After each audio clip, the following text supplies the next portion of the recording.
listening to Superpower Mamas on the Superpower Up podcast, the show that embraces the art of soulful parenting.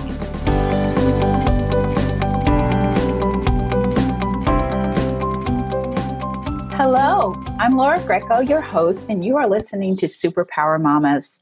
And I'm so excited to have both you and my guest with me today. We are talking on the topic of compassion, the secret to positive parenting. And I have Jessica Silverman with me. She is a certified parenting coach, a positive discipline parent educator, and an early intervention speech language pathologist who takes great pleasure in serving the needs of children and their families. She is a founder of Parenting with Clarity, a heart-centered business designed to help parents experience greater ease and positive lasting changes in their family. And she's a mom of 2 children.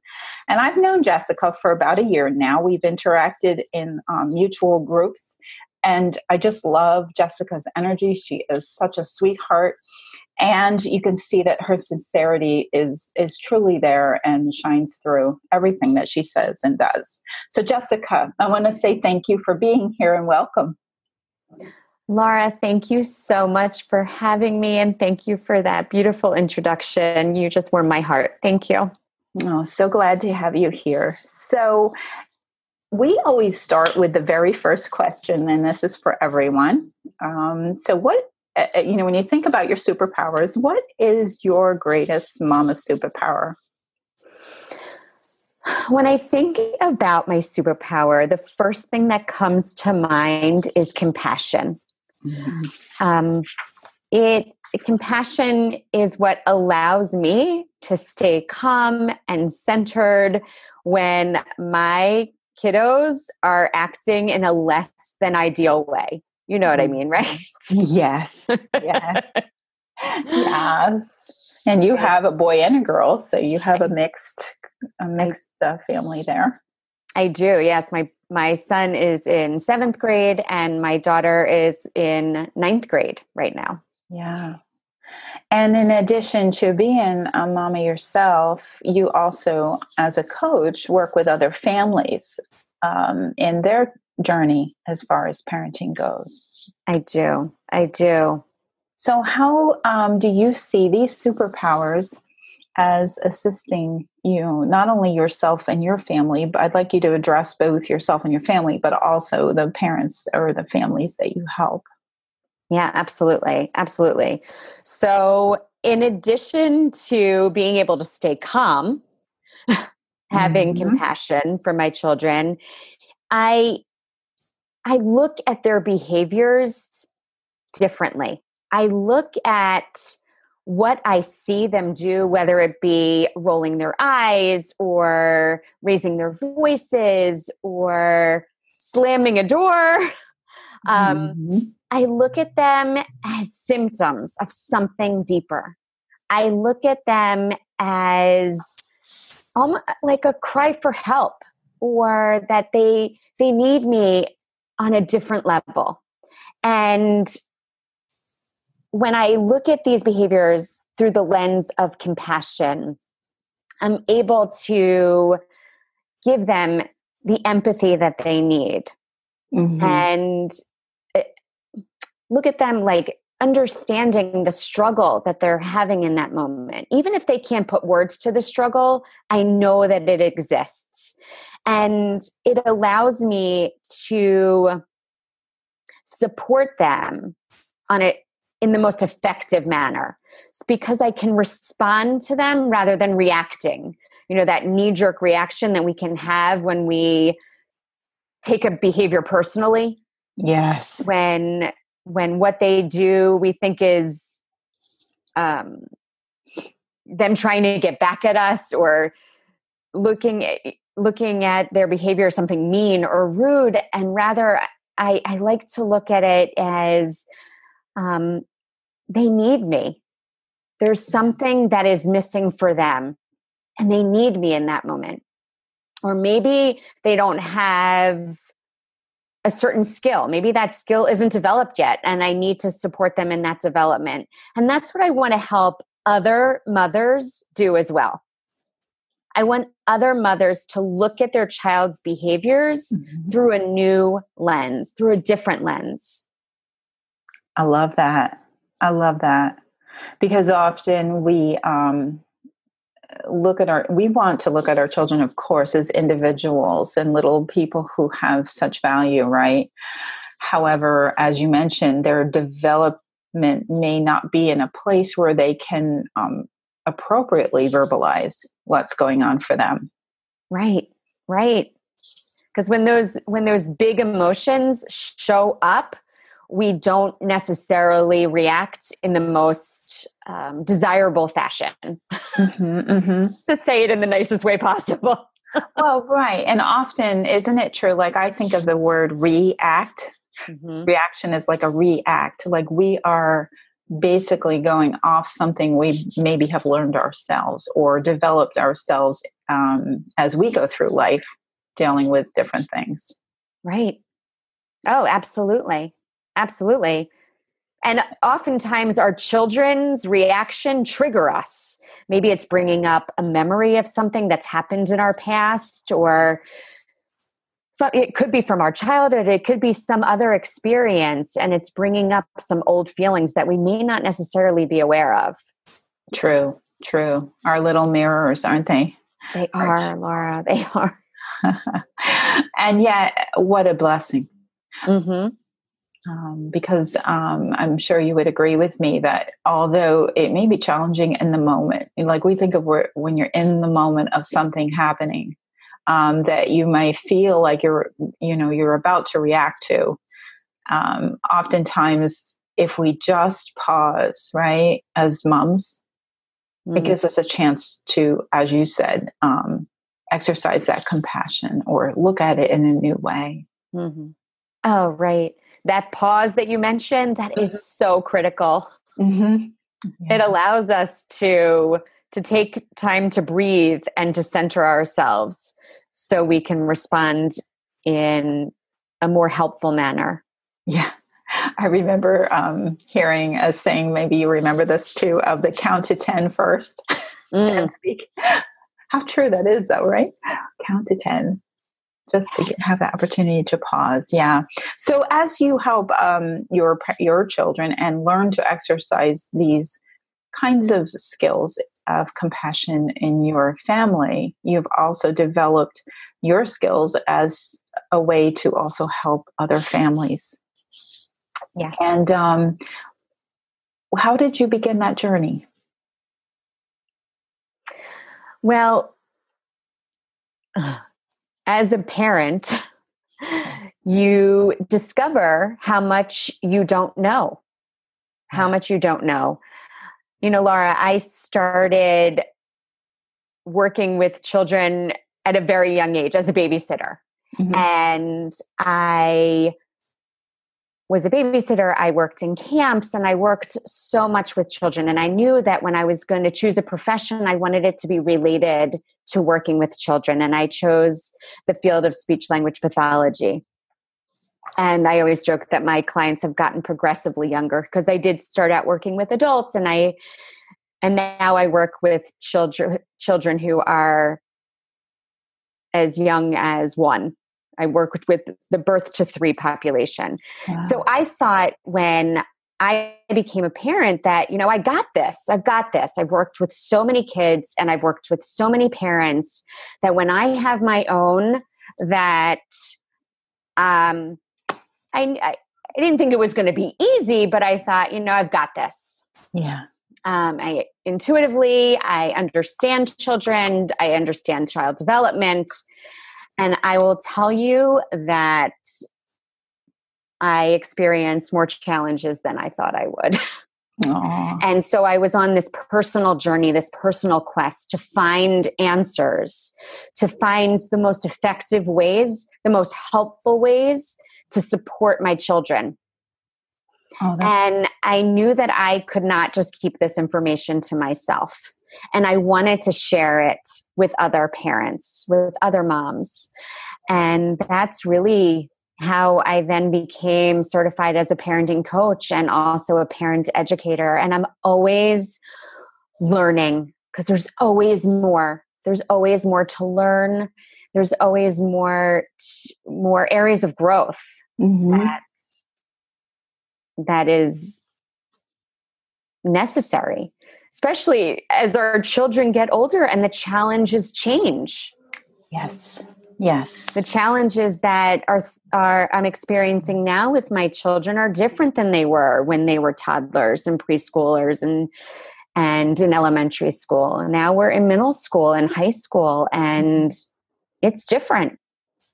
That is true. And I really appreciate that you brought that out, as well as you shared your experience of, working with children all through your young life. And then the experience of parenting was a different journey, more or less like you embarked on what Joseph Campbell calls the hero's journey. Like it was just a new chapter.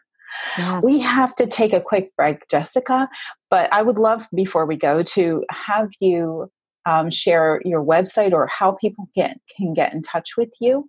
Sure. My website is parentingwithclarity.com. And I can also be found on Facebook. My business page is Parenting with Clarity with Jessica Silverman. Great. And when we come back, we are going to talk a little bit more about with Jessica about this topic of compassion, which is, I lost it. Compassion, the secret to positive parenting. And what I'd like to do is turn our attention when we come back, Jessica, to the idea of how this really begins with the mom. So we'll have our listeners wait for that, and we'll be right back. You're listening to Superpower Mamas, and we'll be right back. Are you here to change the world? Do you talk about things like vibration, frequency, awakening, and consciousness? Are you pretty sure you have superpowers? The Superpower Net is unlike normal coaching programs and conscious communities. We provide training, intuitive guidance, peer-to-peer learning, intensive one-on-one coaching, and a high vibrational network of people just like you. When you join the net, you get 24/7 access to a collaborative group of people who support you as you master your personal power and unlock your superpowers. If you're ready to use your superpowers to change the world, then join the Superpower Net today. Visit superpowerexperts.com/thenet to learn more.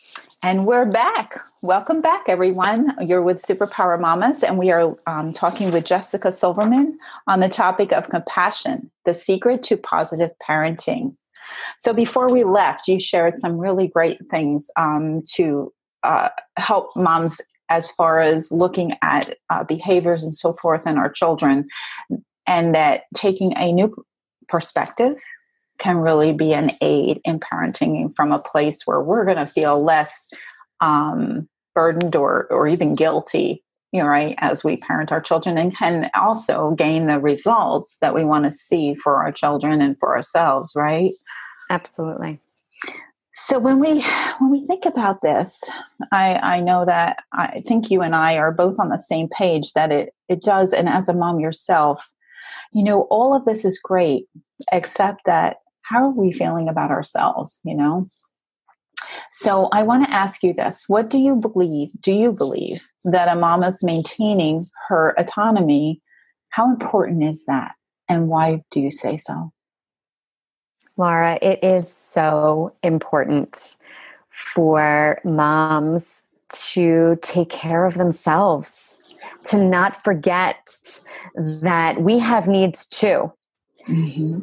Because we can't show up for our children when we ignore ourselves. Mm-hmm. It's like driving a car without any gas, or when the tank is low, and it eventually will stop. And I mean, funny story, we were driving and we kept on driving. Well, my husband was driving the car and we kept on going thinking that we could make it. And you know what? We didn't. We did not make it to the gas station in time. And that's what happens. At some point it runs out. At some point, the tank runs out unless we fill it up. Unless we fill it up with things that feed our soul and do things that bring us joy. Because when our tank is full, then we can be present and we can be responsive and we can listen and show our children compassion that they deserve and that they need. Yes. Yes. Because our own bucket is full. Mm-hmm. And I also think, Jessica, about this idea, like you are building a business while you're parenting your children, and I did the same. And I often, think about the idea of a mom who is taking care of her needs, even in the way of giving back in the world in some fashion, whether it's small or a big mission, whichever, she has.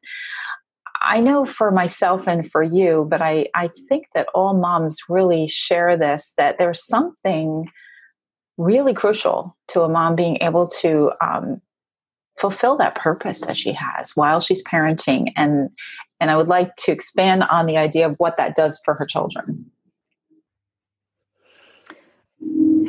Yes. I think our children are watching us. They're watching us. They're watching our actions. They're listening to our words.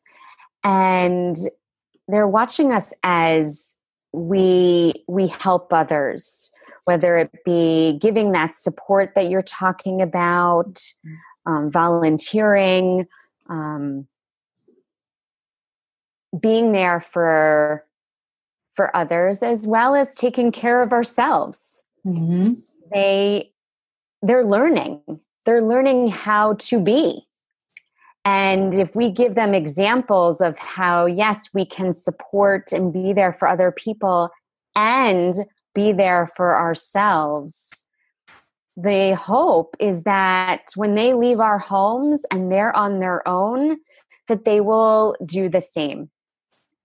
I love that. I love that, Jessica, because what I hear you saying, and I think this is a really important point you make, is that balance between, not that balance is equal, but the ability to know when it's time to say yes to yourself and when it's time to also say yes to someone else, and knowing the difference so that our children can observe and own up to when we've maybe gone out of balance, and then readjust and see that it's okay.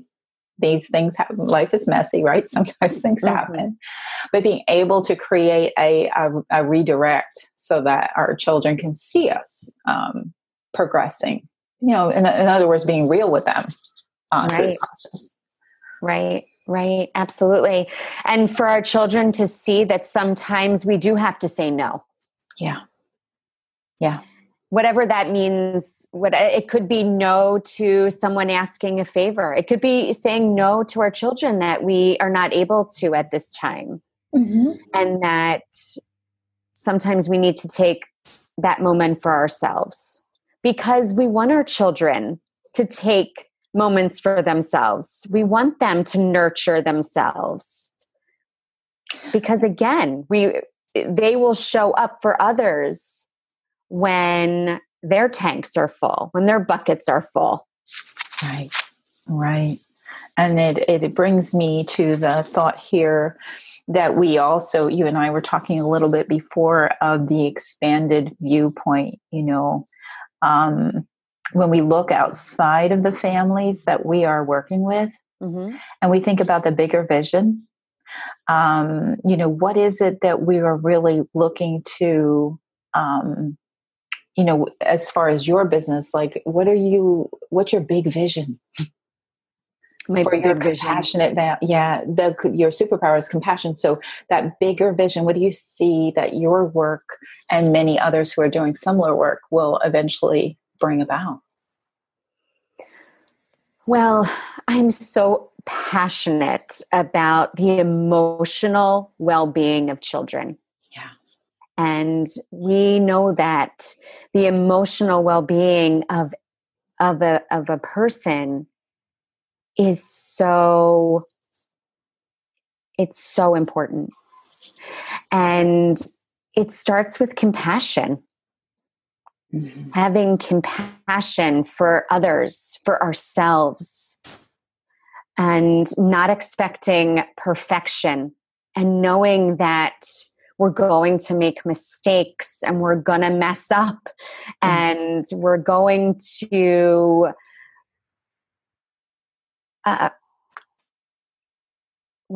do things maybe not in the most ideal way all the time. But if we have, just the bigger picture, that compassion for others, when we can look at others, the differences, and see those differences through love and compassion and understanding, I feel that will bring more peace and harmony. I know it sounds so cliche, but it's so important to a better world, a better place to be and live and grow up in, when we can have that compassion for ourselves and others. I love that.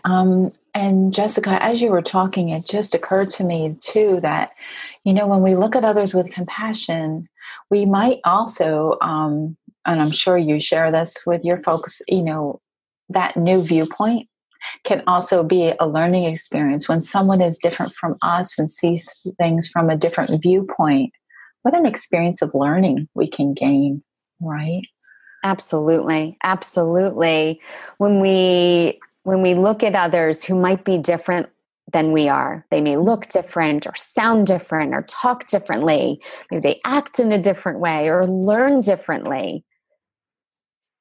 When we can look at them with an open heart and with curiosity, where we want to learn from them, it shifts things.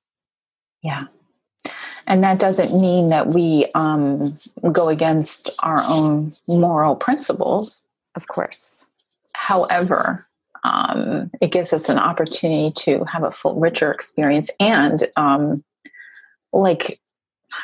incite more opportunity for people to also grow. Definitely. Definitely. It's that willingness. Yeah. That willingness. It's a willingness to listen, to listen to someone who doesn't think the same way that you do, who may have a different opinion, without compromising, like you said, our morals, our values, but listening to someone else's point of view. Yeah. To someone else's way of thinking. It gives a different perspective, and being open to that.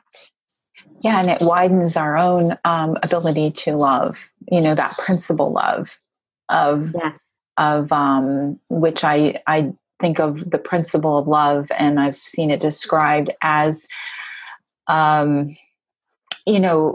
investing in the good of another without any compensation required. It's just for the good of another, but it's also benefits us too when we do it. Absolutely. Absolutely. Yeah, it's a win-win. It's a win-win. And so in the family, in the home is where that starts, doesn't it? It does. It does. As our children get older, they do have other influences, other people who are sharing different ideas with them. But as long as we've established a connection, a closeness, a feeling that our children can come back to us, we're their safety net, they're going to look at us as their guide.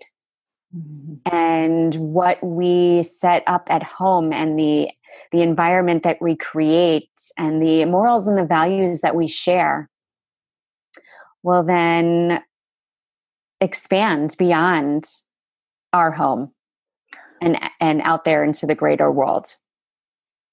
So you just spoke to something that I'm very passionate about, and that's being conscious in our living space.